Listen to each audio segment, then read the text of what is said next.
नमस्कार साथियों, मैं लुनाराम और आप देखना शुरू कर चुका मेरा यूट्यूब और फेसबुक पेज। एक शिक्षक ने अपने प्रधानाध्यापक, जी हां, एक शिक्षक ने अपने ही स्कूल के प्रधानाध्यापक को प्रार्थना पत्र लिखा एक दिन के अवकाश के लिए। और उस प्रार्थना पत्र को पढ़कर आप अपनी हंसी नहीं रोक पाएंगे। जी हां, आप अपनी हंसी नहीं रोक पाएंगे उस प्रार्थना पत्र को पढ़कर। कुछ इस तरह का जो प्रार्थना पत्र है वो एक शिक्षक ने प्रधानाध्यापक को लिखा है। और प्रधानाध्यापक को इसलिए वो लिखना पड़ा उस शिक्षक को प्रार्थना पत्र कि वो एक दिन का अवकाश चाहता था।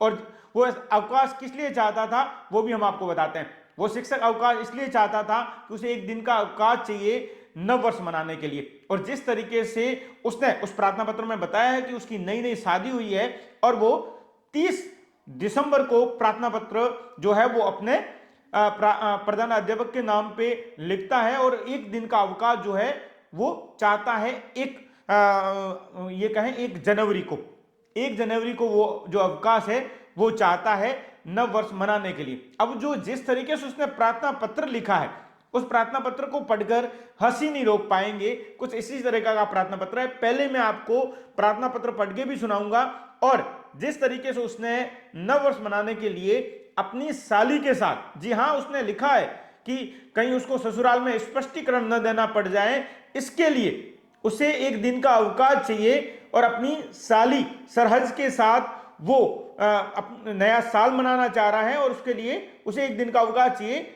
इसी तरीके की लैंग्वेज के साथ में वो जो मैं बता रहा हूं, इसी तरीके का जो प्रार्थना पत्र है वो लिखता है एक शिक्षक।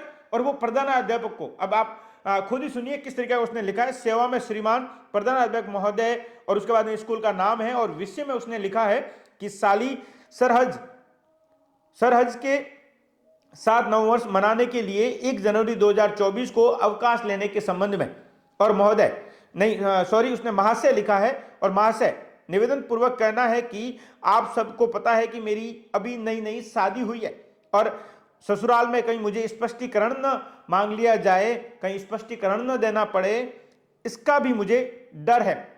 और अंततः श्रीमान से अनुरोध है कि मुझे उपयुक्त विषय में अंकित दिनांक को आकस्मिक अवकाश प्रदान करने की कृपा करें ताकि मैं उस दिन अपनी साली सरहज के साथ सुखद अनुभव कर सकूं। इसके लिए मैं सदा आपका आभारी रहूंगा, आपका विश्वासी। और इस तरीके का जो प्रार्थना पत्र जो लिखा है शिक्षक ने, वो प्रार्थना पत्र सोशल मीडिया पर वायरल हो गया। और उसके बाद में लगातार तेजी से ये जो प्रार्थना पत्र है वो तेजी से सोशल मीडिया पर वायरल हो रहा है और लोग इसे पढ़कर अपनी हंसी नहीं रोक पा रहे। तो मैं आपका साथी लोनाराम, तो आप मेरे फेसबुक पेज और यूट्यूब को लगातार देखते रहें और तमाम जो अपडेट, नई जो खबरों को लेकर जो वीडियो है वो जरूर देखते रहें और इसे शेयर करना न भूलें। तो मैं आप